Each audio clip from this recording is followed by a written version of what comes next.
Bonjour à toutes et à tous. Nous avons plaisir de vous retrouver sur la chaîne YouTube de l'École nationale des finances publiques.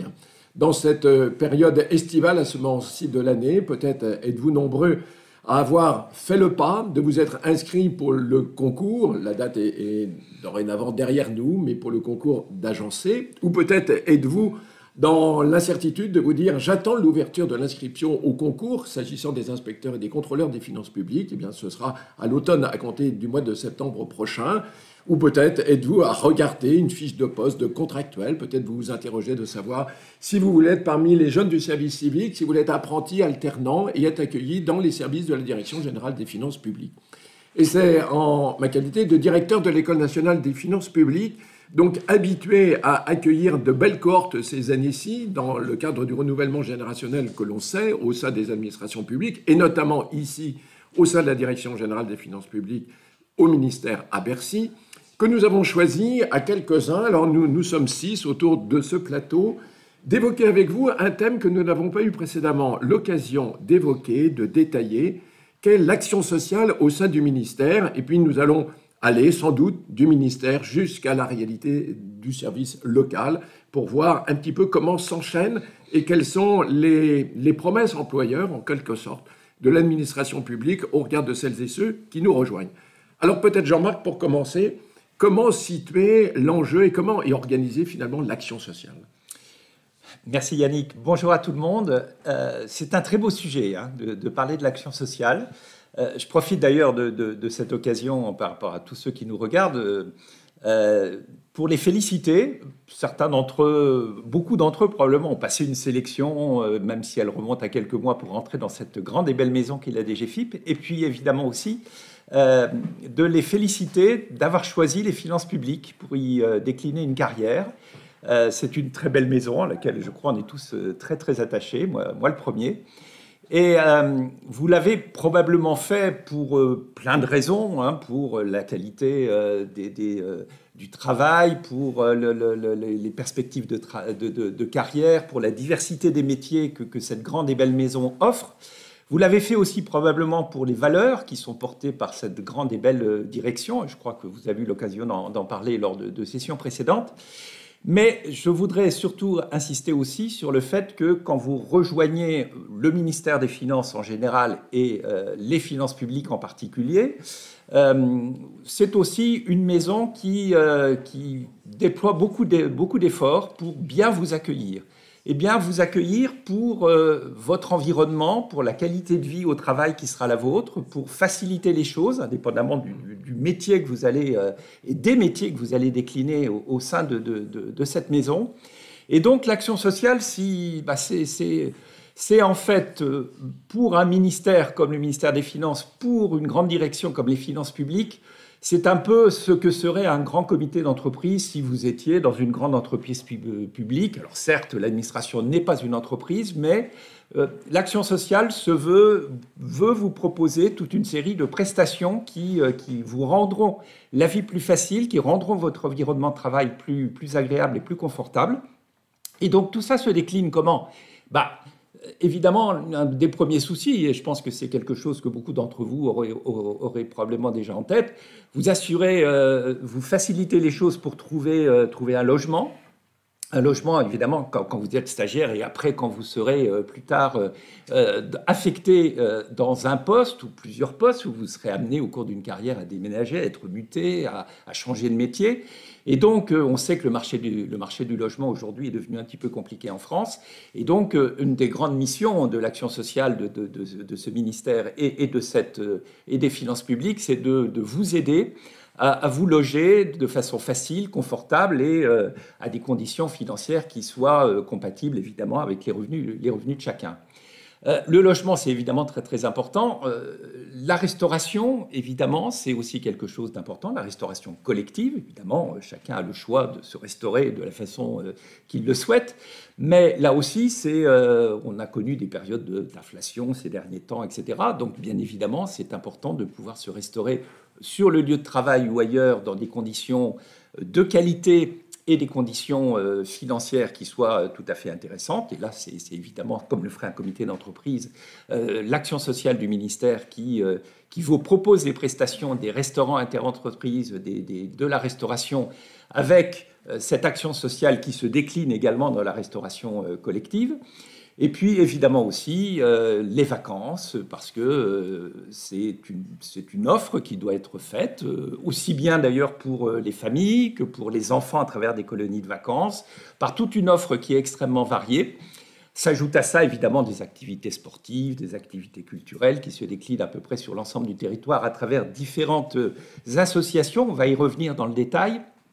Mais en tout cas, c'est une offre extrêmement large qui me paraît évidemment très très importante et qui, non seulement, c'est un service collectif en quelque sorte qui est offert à l'ensemble des agents du ministère et des finances publiques en particulier. Et j'insiste aussi, et je reboucle avec mon propos du début, c'est aussi quelque chose qui en soi porte également des valeurs. Hein. C'est quelque chose qui, par exemple, respecte un certain nombre de normes. Si je prends l'exemple de la restauration collective, eh bien, respecte tout à fait des conditions de qualité, de produits locaux. Certains connaissent peut-être la loi Egalim, hein, qui avait été adoptée il y a quelques années et qui impose d'utiliser des produits faits localement, des produits bio, enfin une qualité de service qui est offerte à chacun.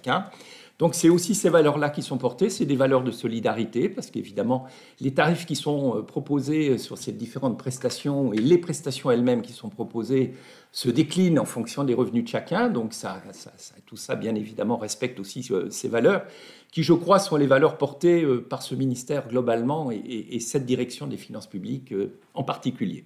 Voilà, donc en quelques mots, c'est une offre extrêmement variée. Je pense qu'elle... Au-delà de ces généralités, vous serez sans doute les uns et les autres très intéressés de connaître le détail de tout ce qui vous est proposé, ce à quoi vous avez droit les uns et les autres. On vous donnera, et notamment dans les commentaires et en post après de ce live, les adresses précises de ce qu'on appelle l'action sociale finance logement, l'action sociale finance restauration, l'action sociale finance vacances, et puis ces associations, notamment sur les loisirs, qu'on trouve à peu près sur l'ensemble du territoire et qui sont fédérées autour d'un sigle qui s'appelle l'AXCAF, que certains connaissent peut-être d'ores et déjà. Et bien évidemment, tout ça, vous pouvez en savoir bien davantage en allant sur les sites de ces différentes associations qui sont présentes, et puis de l'information que vous aurez auprès de vos correspondants sociaux au niveau le plus fin, mais on y reviendra juste après, et puis des délégués à l'action sociale que vous avez aujourd'hui dans chacune de vos directions. Donc on le voit, nous n'avons pas pour intérêt ce matin dans ce direct de pouvoir vous détailler les missions, les métiers, l'organisation de la DGFiP. On est sur d'autres aspects, et merci Jean-Marc de nous le rappeler, c'est que à la fois ces prestations offertes sur le logement, sur la restauration, sur les loisirs, correspondent aussi à des valeurs. Et c'est important parce que vous êtes nombreux, on le voit sondage après sondage, quelles sont les attentes des jeunes ou des moins jeunes, ou peut-être vous qui êtes en reconversion professionnelle, quelles sont les valeurs que l'on rejoint lorsqu'on vient vers l'administration publique, et notamment ici au ministère, et plus précisément à la Direction générale des finances publiques. C'est vrai qu'on en insiste beaucoup, c'est le sens de l'école de la formation aux métiers techniques, nous sommes une école d'application aux métiers, mais nous avons également un socle commun à établir, qui est celui du vivre ensemble. Et le vivre ensemble, ce n'est pas simplement une addition d'individualité, c'est également par rapport à sa condition personnelle, sa condition familiale, ses attentes qui peuvent être formulées. Alors, peut-être pour aller au-delà, Jean-Marc, je me tourne vers Florence. Finalement, ça mobilise combien de personnes? Est-ce qu'on a une organisation structurée? On va voir tout à l'heure au niveau local. Mais entre cet aspect général au niveau national et la réalité locale, ça se passe comment? Absolument, c'est une excellente question et j'allais y venir naturellement. Ça représente 113 personnes au niveau des sièges et à peu près 200 personnes dans les restaurants en Île-de-France qui effectivement vont être au plus près des besoins des agents qui vont intégrer le ministère des Finances. Et comme le rappelle souvent Jean-Marc, ces équipes, ce sont finalement aussi parfois des agents, tout simplement des personnes qui cherchent vraiment à répondre de manière très très fine aux besoins exprimés par les agents, notamment sur le logement. Donc on vous invite, si vous avez des questions précises, à aller sur le site ASFL Logement. Ils sont répertoriés, donc simplement en tapant dans votre barre d'entrée ASFL Logement, vous trouverez tous les renseignements. Ça comprend des aides sur le logement, effectivement, pour les jeunes ou les stagiaires qui sortent d'école, mais aussi ensuite en cas de mutation, en cas de changement de situation, en cas y compris de précarité. J'insiste aussi sur les familles monoparentales, où notamment ASFL est extrêmement proche des situations qui peuvent être rencontrées par les foyers monoparentaux, et on sait combien ils peuvent être parfois en difficulté pour trouver des logements, sachant que la règle normalement pour le logement, c'est une pièce par personne. Pour les familles monoparentales, où on va considérer que ça peut être une pièce, il va y avoir là aussi des spécificités qui vont être étudiées et des réponses apportées pour les spécificités de ces familles. Voilà, donc des équipes effectivement très engagées. Alors, des équipes engagées qui correspondent à nos valeurs, mais je vois qu'il y a déjà des questions qui vont nous être adressées. Oui, j'ai juste une précision. Donc, bonjour à tous. Donc, si je rejoins les finances publiques, donc on va m'aider à trouver un logement, aussi bien pour les stagiaires que pour les personnes qui viennent au contrat? Alors la réponse est oui, bien évidemment. Quand vous rejoignez les finances publiques, vous rejoignez d'abord une école de formation qui n'est pas forcément sur votre lieu habituel. Hein. Vous pouvez être amené à être en région parisienne, à Clermont-Ferrand. Et donc, il y a une aide pour vous loger le temps de la scolarité, ça c'est tout à fait clair. Et puis après, on vous aidera à trouver un logement lors de votre première mutation et lors, en quelque sorte, de votre affectation, là où vous allez. Alors, la situation, elle peut être diverse sur les territoires. Hein. Il y a des régions à très très forte tension immobilière, hein, bien évidemment, avec des loyers très élevés, avec une pénurie de logements hein, dans certains endroits de la région parisienne, mais pas seulement d'ailleurs la région parisienne. Hein. C'est par exemple, je sais pas moi, la Haute-Savoie, le Rhône, etc. sont des régions où il est aujourd'hui compliqué et cher de pouvoir se loger. Donc les équipes de ASF Logement sont à votre écoute dans cette affaire pour vous aider à trouver un logement. Évidemment, dans la mesure du possible, il ne peut pas y avoir de certitude à 100%, hein, il y a évidemment les desiderata des uns et des autres, de chacun, hein, bien évidemment. Il y a une offre et au bout du compte, l'agent est tout à fait libre, en fin de compte, d'accepter ou d'aller chercher lui-même sur le marché privé de quoi se loger. Mais en tout cas, il y a une aide qui sera apportée et qui, avec un parc immobilier que nous avons un petit peu, notamment en région parisienne, parce que c'est là qu'il y a aussi beaucoup de premières affectations, et qui permettent de desserrer un petit peu la contrainte qui peut peser sur beaucoup d'entre vous, et le souci tout à fait légitime hein, qui peut peser en sortie d'école pour une première affectation. Alors, ce que l'on voit par rapport à ça, c'est qu'il y a sans doute une précaution et une recommandation à vous faire si vous êtes dans cette situation. Si très prochainement vous allez rentrer dans les établissements, dans l'un de ces établissements, effectivement, que tu cites, Jean-Marc, c'est de ne pas attendre. C'est-à-dire, au moment où vous savez que vous allez rentrer en formation, ou au moment où, dans le cadre des demandes que vous avez constituées, vous allez recevoir l'affectation qui va vous conduire à vous diriger vers le lieu de votre métier, dans un de nos services territoriaux ou nationaux, eh bien, c'est tout de suite, si vous êtes dans cette situation, c'est de faire la demande. On voit qu'il y a parfois une certaine attente, une hésitation. Est-ce que je vais trouver sur le marché privé, pas trouver, je connais une vieille tante, on va regarder. Puis les semaines passent. Et puis ensuite, ça devient très compliqué parce que, vous le savez, nous sommes dans des générations actuellement dans un momentum très particulier en termes de renouvellement générationnel. Beaucoup de monde dans nos établissements. Si je prends la totalisation de toutes celles que nous avons accueillies dans le cadre de nos écoles en 2024, ce sont 5800 personnes.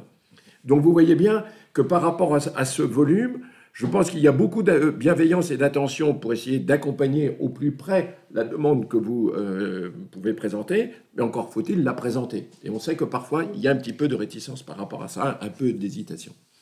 C'est peut-être le moment de regarder au niveau local comment ça se passe. Alors, moi, je vous propose, puisqu'on a la chance d'avoir des invités sur ce plateau dont c'est une des responsabilités parmi d'autres, comment ça se passe quand je suis à l'école en termes de logement, puis ensuite on ira voir dans une direction territoriale, puis par rapport aux autres offres qui peuvent être présentées. Sandra Jeanne. Eh bien, Yannick, effectivement, comme le disait Jean-Marc et comme tu le précisais, lorsque vous rentrez au sein de notre école, c'est-à-dire que lorsque vous êtes lauréat d'un concours, c'est vrai que la première chose à faire, c'est de demander, de présenter un dossier pour pouvoir obtenir un logement. C'est d'ailleurs quelque chose qu'on vous demande systématiquement, puisque vous allez recevoir, si vous êtes lauréat, un message qui vous indique dans quel établissement vous allez faire votre scolarité, et tout de suite ensuite, on vous donne la possibilité, par un lien, de pouvoir en fait donner, de pouvoir remplir un dossier de logement. Alors il faut savoir que malgré, et on essaye, malgré la cohorte effectivement que tu as rappelé Yannick, au niveau de la scolarité, 99% de nos stagiaires sont logés. Donc c'est une garantie que vous puissiez faire votre scolarité dans de bonnes conditions. Et nous avons pour cela en fait deux associations, donc la LS d'une part et la RNFIP d'autre part, qui proposent un volant de logement. Et chaque année, c'est pour ça qu'on peut garantir quasiment les 99% de logements, puisque chaque année, nous négocions avec soit des bailleurs privés, soit des bailleurs publics, pour effectivement vous accueillir de bonnes conditions.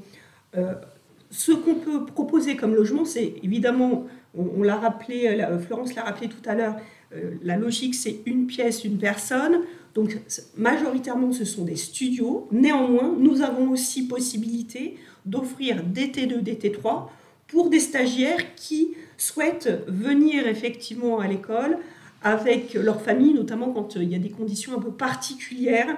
Et j'ai en tête notamment un exemple d'un couple de personnes malvoyantes qui avaient un enfant et que nous avons pu accueillir effectivement.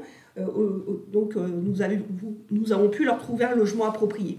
Donc c'est vraiment, comme le disait Yannick, il ne faut pas hésiter dès la réception du message à pouvoir remplir ce dossier, à faire ce dossier, parce que si la date est dépassée, malheureusement, puisque évidemment le parc de logement n'est pas extensible, une fois que cette période est terminée, on a beaucoup de mal ensuite à pouvoir octroyer un logement. Donc si vous êtes dans les temps, 99% des cas, vous êtes logé. Si vous dépassez, c'est un peu plus compliqué. Alors, ça nous conduit peut-être à constater que notre offre, par rapport aux trois grandes thématiques qui étaient dressées à l'instant par Jean-Marc, en fait, deux d'entre elles sont empreintes des réalités locales. Parce que nos établissements sont à travers le territoire national, en métropole, et les conditions ne sont pas les mêmes, parce que parfois nous sommes effectivement avec du logement social associatif à côté de nous, et nous avons une responsabilité d'ailleurs au conseil d'administration, etc. Je prendrai l'exemple de Clermont-Ferrand. À l'inverse, on sera dans des situations totalement différentes si l'on se situe à Toulouse ou si on est à Lyon. Donc, c'est important de prendre en compte le fait qu'à la fois la promesse employeur du logement, mais aussi les conditions de restauration, sont très différenciées selon l'établissement de formation dans lequel vous allez pouvoir être appelé à suivre votre formation, alors que l'offre de loisirs est plutôt nationale en réalité. C'est une offre globale dans un catalogue, je crois. Je ne sais pas comment l'exprimer. C'est un catalogue d'offres. Oui, c'est ça, avec des prestations. Alors, il y a des prestations enfants qui sont très particulières. C'est des colonies, avec un taux de satisfaction d'ailleurs qui est toujours extrêmement... des taux qui sont des taux dithyrambiques. Et puis, une offre de prestations plus classiques, familiales, qui sont soit dans des établissements gérés, il n'y en a pas beaucoup aujourd'hui, mais des établissements directement gérés par l'association ASF Vacances, ou alors qui sont des prestations prises auprès de professionnels du loisir à des conditions qui sont classiques, celles du marché, avec évidemment des prix qui restent des prix, j'allais dire, un petit peu d'ASF et de comité d'entreprise, pour prendre cette comparaison, et qui se décline, là encore, en fonction des revenus, et plus exactement, ça parlera aux agents des finances publiques du revenu fiscal de référence. Alors, avant de voir dans une délégation départementale comment tout ça s'exprime, on va peut-être terminer du côté de l'école. On vient de voir la partie logement. Sur les autres offres? Alors, sur les autres offres, on envoie plutôt les offres reçues de l'action sociale sur différentes sorties, différentes prestations proposées, qui sont relayées dans les établissements de l'ENFIP par nos correspondants sociaux en établissement, qui, lorsque vous rentrerez en scolarité, seront à votre disposition en cas de questions, ou si la question doit être relayée auprès de l'action sociale. Voilà, tout un panel d'offres qui est envoyé très régulièrement sur les boîtes aux lettres fonctionnelles des stagiaires et des agents du ministère. Voilà, alors chacun s'était dit, s'était rappelé à l'instant, dans la liberté de son choix. Certains sont des très gros consommateurs et sollicitent beaucoup ce qui leur est proposé, d'autres un peu moins. Puis on voit, et je pense que le fait que nous passions un petit moment ensemble, ça vise toutes celles et ceux qui sont à l'extérieur, mais ça peut également intéresser ceux qui sont dans nos propres services et qui peut-être regardent ça avec un peu de distance, alors qu'ils sont le public cible en réalité. C'est comme dans le domaine social d'une manière générale, il y a une offre étendue, mais est-ce que l'offre rencontre tous ceux qui pourraient en bénéficier? Pas toujours, ça dépend. Au niveau de la Seine-Saint-Denis, comment est-ce que ça se passe? Au niveau de la Seine-Saint-Denis et plus généralement au niveau de l'ensemble des départements et donc des délégations, chaque département compte une délégation qui est chargée de décliner, de mettre en œuvre les prestations, les offres nationales que vous avez présentées, dont le logement et dont la restauration, mais pas seulement, puisque vous avez aussi un champ d'activité qui est celui de l'aide à la parentalité, de la famille-enfance, avec la réservation de berceaux, la réservation de places de crèche. On a une offre qui est un petit peu en deçà de la demande, mais qui a le mérite d'exister. Donc on vous encourage, si vous êtes dans cette situation, futurs parents ou parents, jeunes parents à la recherche d'une modalité de garde pour votre enfant, à solliciter votre délégation, à solliciter votre département pour voir à une place de crèche. Ces places de crèche, elles sont couplées par une offre donc à la fois ministérielle et interministérielle, donc avec deux possibilités, ce qui vaut aussi pour le logement, sur lequel on a également un plan interministériel. Et pour terminer sur l'aide à la parentalité, il y a un dispositif de chèque emploi service universel qui permet pour des enfants de 0 à 6 ans ou de 6 à 14 ans de bénéficier de modes de garde, de rémunérer un professionnel qui va garder vos enfants, une assistante maternelle, ou qui va aller chercher vos enfants ou emmener vos enfants à l'école.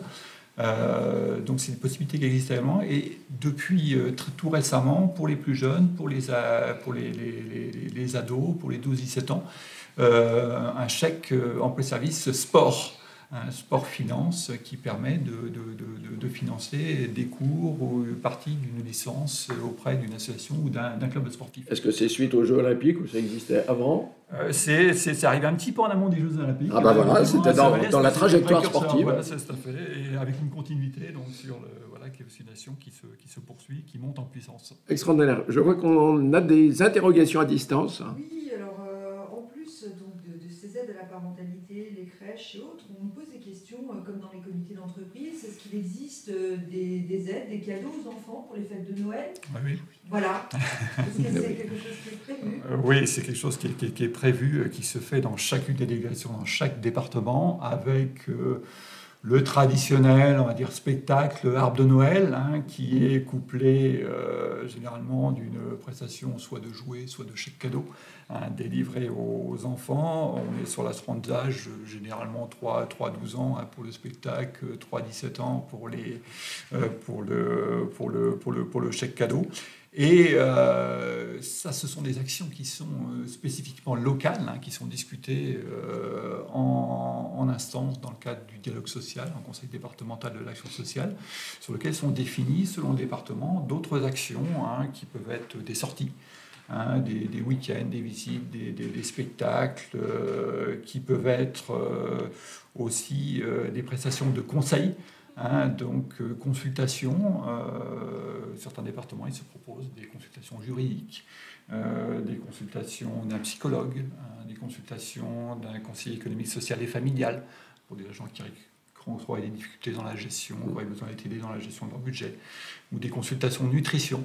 Donc tout ça, c'est un ensemble de professionnels, ensemble de réseaux de professionnels attachés à la délégation qui interviennent pour aider les agents des ministères économiques, financiers et des finances publiques dans leur vie professionnelle, mais également dans leur vie personnelle, et avec de surcroît une équipe d'assistants de services sociaux qui sont attachés à chacune des délégations et qui peuvent aider les agents qui rencontrent des éventuelles difficultés ou dans la gestion de leur vie, qu'elle soit professionnelle ou personnelle, pour les accompagner dans leur démarche,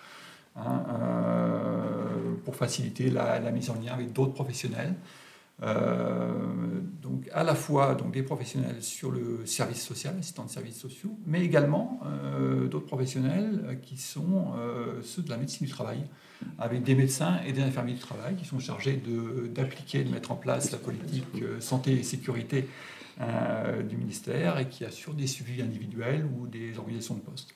Alors c'est peut-être important qu'on puisse compléter ou rebondir sur cet aspect-là qu'on n'avait pas jusqu'alors évoqué. Oui, tout à fait. Et c'est très important ce qui vient d'être dit, parce que l'action sociale, elle est, si j'ose dire, offerte à tout le monde par beau temps. Elle est aussi très spécifique dans ce qu'on pourrait appeler les accidents de la vie. Ça peut arriver à chacun d'entre nous.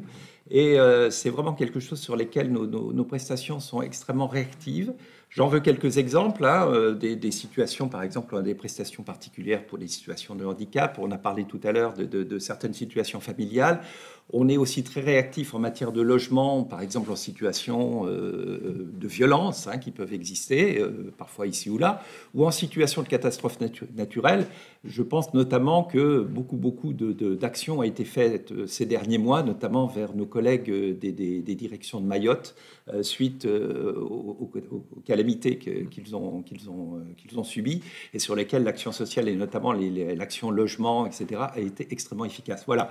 Donc, ça doit rester exceptionnel, bien évidemment, mais ça fait partie, je crois, des valeurs dont on parlait aussi tout à l'heure. C'est que l'action sociale, elle se veut aussi solidaire, bien évidemment, et que c'est un peu l'ADN de nos maisons. Eh bien, moi, je rebondis sur ce que la délégation départementale a dit, c'est-à-dire que vous avez proposé des visites en dehors du spectacle de Noël. Ces visites, ces spectacles, l'agent peut en bénéficier, mais sa famille et ses enfants aussi. Oui, alors il y a, selon la typologie de sortie, il y a des sorties effectivement qui peuvent être réservées donc à l'agent et à généralement un accompagnant, et on a également des sorties famille. Alors on peut avoir des sorties effectivement pour parler des sorties famille, sorties sur un parc animalier, un parc d'attractions, une journée à la mer. On reste généralement en proximité donc du département. On est sur des sorties à la journée ou en soirée ou en week-end. Après, sur un cadre plus large, sur des durées plus longues, on va être sur l'offre d'Action sociale finance vacances, qui, elle, propose des séjours de vacances ou en résidence hôtelière pour les agents sur des durées plus longues, qui peuvent être de la semaine ou de plusieurs semaines. Sur les délégations, on est sur la sortie. Il y a une visite, un concert, une sortie au théâtre, un week-end gastronomique en Bourgogne, une diversité très large d'offres qui va être spécifique à chacune des délégations, puisque, comme je disais, c'est des offres qui sont définies dans chaque département, dans le cadre des échanges avec les directions, et qui vont opter pour ces choix. Alors, on parle de sorties, mais c'est de l'action sociale au niveau local, c'est pas seulement des sorties. Donc on a parlé des consultations d'experts, mais ça peut être des offres également dans le domaine du sport, de la santé, ou des offres d'abonnement. En Seine-Saint-Denis, pour citer le département, il y a des abonnements presse qui sont proposés aux agents et à leurs familles et à leurs enfants. Oui, c'est intéressant. Alors moi, déjà, c'est pas l'instant, mais je m'inscris au week-end gastronomique en Bourgogne. Je trouve que ça vaut la peine. Est-ce que du côté de l'école, Thomas, il est resté en mémoire des visites insolites ou des propositions extraordinaires? Alors, c'est des propositions, non. Le spectacle de Noël est apprécié chaque année par les permanents, mais aussi, pour rappeler quand même que les stagiaires, dès qu'ils rentrent, ont accès à ce spectacle de Noël dès leur rentrée. Donc, très apprécié aussi, et beaucoup de présence. D'ailleurs, l'année dernière, aussi avec les Folies Russes. Vous avez vu qu'il y a des préoccupations exprimées, il y a du volontarisme. J'espère que ça se ressent aussi, il y a de l'optimisme. Donc, rejoignez une administration optimiste, c'est rejoindre la Direction générale des finances publiques. Et quand vous serez ainsi accueilli à l'École nationale des finances publiques, dans tel ou tel de nos établissements, je crois que vous le sentirez. Voilà, à très prochainement sur notre chaîne. Au revoir.